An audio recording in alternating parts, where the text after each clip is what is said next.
अस्सलामु अलैकुम वरहमतुल्लाहि वबरकातुह। जी हज़रात गिरामी कदर, आज मैं जो बात आपके सामने रखना चाहता हूँ कि आज हमने सियासी बस्तगी की आड़ के अंदर आकर के हमने दीन और शरीयत को तब्दील करना शुरू कर दिया है। नाउज़ुबिल्लाह। हज़रात, मैं खुद नून लीग से सियासी वबस्तगी रखने वाला हूँ, लेकिन हम सियासी वबस्तगी के आड़ के अंदर आकर के दीन या शरीयत को तब्दील नहीं कर सकते। दीन और इस्लाम में से गुंजाइश नहीं निकाली जा सकती कि बड़े बड़े लोगों के लिए, बड़े बड़े बंदों के लिए, बड़े बड़े ओहदेदारान के लिए कोई गुंजाइश निकाली जाएगी। लेकिन मेरी और उलमाए कराम की जिम्मेदारी है कि मैं और उलमाए कराम इस्लाम के कवानीन अदल व इंसाफ और बगैर तअस्सुब के साथ आप तक पहुँचा दें।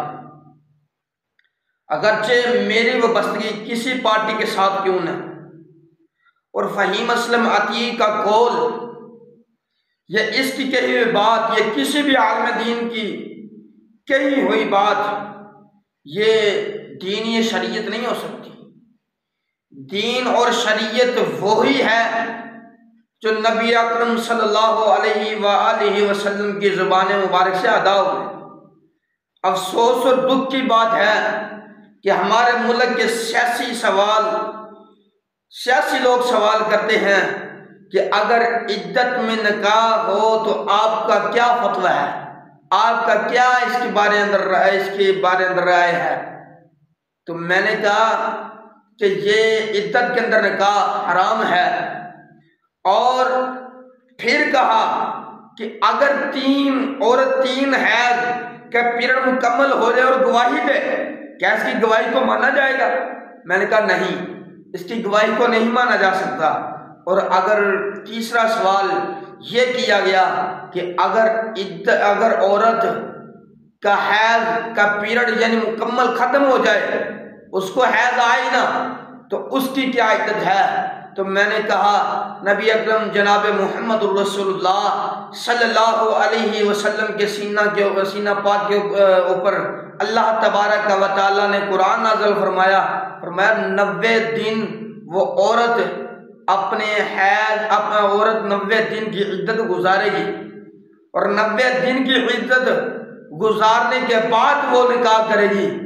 तो हमने इद्दत के मामले में जवाब दिया तो लोगों ने मुझे बुरा भला कहा, लोगों ने उलमाए कराम को गालियां निकालने शुरू कर दी। और आज जो बात मैं आप लोगों को बता देना चाहता हूं कि औरत की हुक्मरानी का, लोगों ने पूछा कि औरत की हुक्मरानी का क्या फतवा है।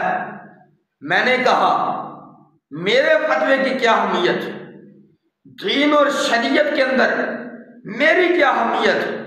रसूलुल्लाह सल्लल्लाहु अलैहि वसल्लम ने का फतवा है, नबी अकरम जनाब मोहम्मद रसूलुल्लाह सल्लल्लाहु अलैहि वसल्लम का फतवा है कि वो कौम कभी फला नहीं पा सकती जो अपने इक़्तिदार और अपने अमूर दुनिया को और अपने इंतजामात को औरत के सुपुर्द कर दे। ये मेरे नबी का फतवा है। और कुछ लोग कहने लगते हैं कि मौलाना साहेब, जो हजरत आयशा रज़ी अल्लाह ताला अन्हा का जंगे जमल का वाक़या है, तो आप हैरान रह जाएंगे कि इमाम बुखारी रहमहुल्लाह ताला जैसे मुहद्दिसीन अल्लाह आज इस दुनिया के अंदर पैदा करे, अल्लाह आज इस दौर के अंदर पैदा करे, अल्लाह इन लोगों से वो ऐसे मुहद्दिसीन पैदा करे कि इन लोगों को का मुकाबला करने के लिए वो तैयार हों। इमाम बुखारी रहमहुल्लाह ताला ने जो बाप बंदा है, और इमाम बुखारी जो अबू बकरा रज़ी अल्लाह ताला से हदीस लेकर के आए हैं, देखें इसका इश्काल सहाबा इकराम ने 1400 साल पहले रसूलुल्लाह सल्लल्लाहु अलैहि वसल्लम की हदीस में से निकाला था कि अबू बकरा कहते हैं कि बाद सहाबा का ये इस्तदलाल था कि हजरत अम्मी आयशा रज़ियल्लाहु ताला अन्हा के लश्कर में शामिल ना हो। हालांकि अगर आप गौर कर लें तो हजरत अम्मी आयशा रज़ियल्लाहु ताला अन्हा लश्कर की सिपा सलार थी, ना आर्मी चीफ ऑफ स्टाफ थी, लेकिन तब भी सहाबा इकराम ने इस्तदलाल निकाला कि हजरत अम्मी आयशा रज़ियल्लाहु ताला अन्हा जंग में आगे आगे थी।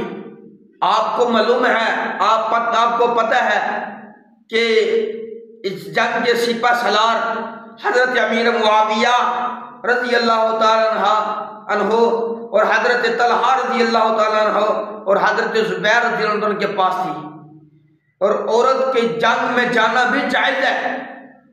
ये बात भी अजीब है कि औरत की हुक्मरान नहीं बन सकती।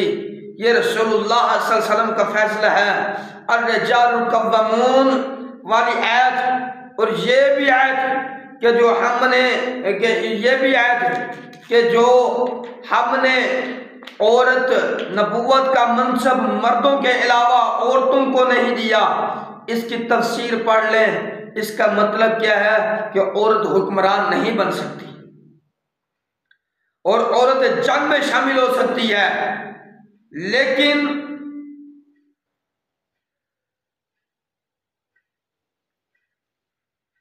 चीफ या सिपा सलार नहीं बन सकती। लेकिन फिर भी हजरत आयशा रज़ियल्लाहु अन्हा के साथ हम इसलिए नहीं गए, इसलिए पेश नहीं हुए, उस जंग के अंदर नहीं गए कि वो भी आगे आगे थी, वो भी इस जंग को लीड करने वाले थी, वो भी इस जंग के मुतालिक सिपा सलारी के मुतालिक वो भी आगे आगे थी हजरात। और फिर हजरत आयशा रज़ियल्लाहु अन्हा के लश्कर को शिकस्त हुई। सहाबा इकराम ने यह इस्तदलाल निकाला 1400 साल पहले कि हजरत अम्मी आयशा रज़ियल्लाहु अन्हा के इस लश्कर की सरबराह भी नहीं थी, लेकिन तब भी इस्तदलाल निकाला, पेश किया कि हजरत अम्मी आयशा के लश्कर के इस हदीस की वजह से शिकस्त हुई है। और आप देख लें, एक सवाल का तो ये इतराज किया और दूसरा ये कि आपको क्या पता, उलमाए कराम को क्या पता कि सियासी लीडर क्या चीज होती है, सियासी लीडर की मोहब्बत क्या चीज होती है। इंसान इसके लिए कहां से गुंजाइशें निकालता है।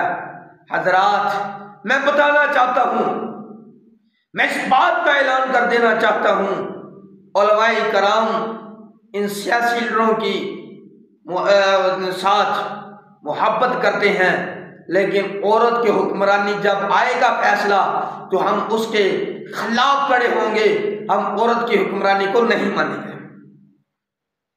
और माशाल्लाह जो नौजवान दीन से दूर होते हैं इनके पास भी दलाइल आ जाते हैं। बड़ी खुशी की बात है, अल्लाह इनका शौक बढ़ाए और हकीकी तौर पर दीन में मेहनत करें तो बड़े बड़े फिकी मसाइल में बहस में हिस्सा ले सकते हैं। मैंने देखा कि जो लोग या जो नौजवान दीनदार नहीं हैं वो हजरत अम्मी आयशा रज़ियल्लाहु ताला अन्हा वाली रवायत को दलील पेश कर रहे हैं, और दूसरी दलील ये भी पेश कर रहे हैं कि मलका सबा भी हुक्मरान थी। मलका सबा, मैं पूछना चाहता हूं इन लोगों से, क्या मलका सबा मुसलमानों की हुक्मरान थी? क्या हजरत सुलेमान रज़ियल्लाहु अन्हु ने इसके खिलाफ जिहाद नहीं किया, लड़ाई नहीं की, जंग नहीं की कि उन्हें हाकिम माना, कि उन्हें हुक्मरान माना? यार इस्तदलाल भी अजीब होते हैं। मलका सबा का इस्तदलाल किया गया। याद रखें रसूलुल्लाह सल्लल्लाहु अलैहि वसल्लम का फरमान है कि वो कौम कभी भी फलाह नहीं पा सकती जो अपने इक़्तिदार और अपने अमूर दुनिया और अपनी इंतजामात औरत का सुपुर्द कर दे, वो कौम कभी फलाह नहीं पा सकती। लेकिन आज तो ये होता है ना कि सियासी वाबस्तगी की वजह से दीन को छोड़ दिया। भाई अल्लाह के बंदो, गुनाह को गुनाह समझ करके करो। मरियम नवाज साहिबा को अगर आप वज़ीर आला बनाना चाहते हैं तो बनाएं, लेकिन इसको गैर शरी समझ कर बनाएं, इसको गुनाह समझ करके बनाएं, इसको खिलाफ रसूलुल्लाह समझ करके बनाएं। फिर जो मर्जी करते रहें। अगर आप गुनाह को गुनाह नहीं समझेंगे तो फिर अल्लाह तौबा की भी तौफीक नहीं देगा। अगर आप गुनाह को गुनाह ही नहीं समझेंगे तो फिर अल्लाह तबारक व तआला तौबा की तौफीक नहीं देता। अल्लाह की कसम, मुहद्दिसीन मुकर्रिरीन ने अजीम जुमले लिखे हैं कि हमेशा तौबा की तौफीक उसको मिलती है।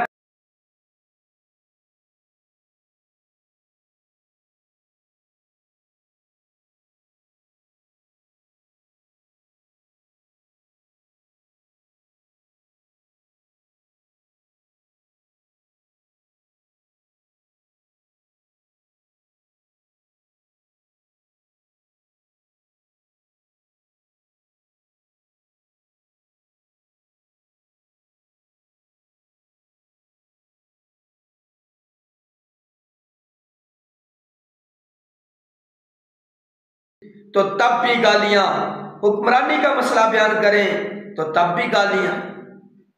तो हमारे लिए कौन सी पार्टी बची है? इसीलिए मौलाना फजलुर रहमान हाफिजुल्लाह ताला गुस्से में है।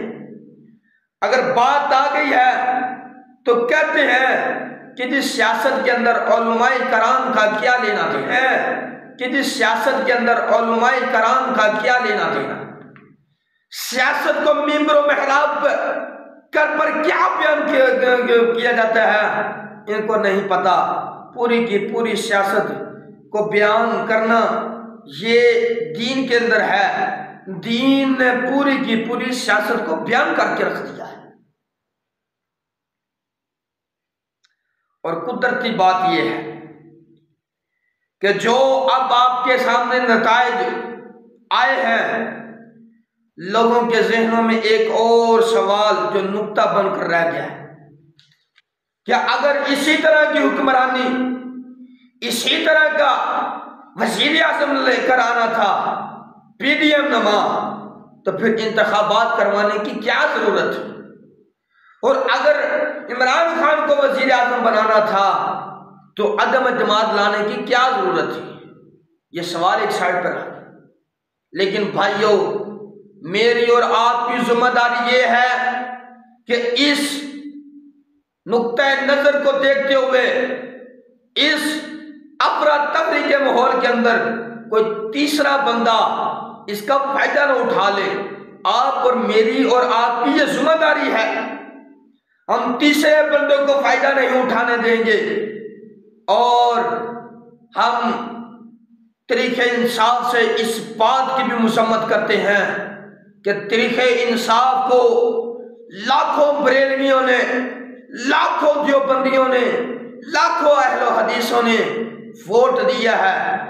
बल्कि मैं यूं भी कहूं कोई कबाहत नहीं कि अहले हदीसों के कई कैंडिडेट तरीके इंसाफ के प्लेटफॉर्म से जीते हैं। लेकिन अगर लाखों देवबंदियों, लाखों बरेलवियों, लाखों अहले हदीसों की कुर्बानी एक जमात वहदत मुस्लिमीन के अंदर झोली के अंदर डाल दी जाए, हम इस बात को कभी नहीं मानेंगे। हम दुश्मनाने सहाबा के झोली के अंदर अपने वोट को नहीं जाने देंगे। हम दुश्मनाने सहाबा को के झोली के अंदर हम वोट अपना जाया नहीं करने देंगे। और हम अपने मुल्क को, हम इस पाकिस्तान को इंशाअल्लाह शाम नहीं बनने देंगे, लीबिया नहीं बनने देंगे। इसमें आपका अपना किरदार और अपनी हक की आवाज़ जहाँ तक होगा पहुँचाएंगे। अल्लाह हम सबको और आज के हुक्मरानों को इस पर अमल करने की तौफीक अता फरमाए। व आखिर दावाना अल्हम्दुलिल्लाहि रब्बिल आलमीन।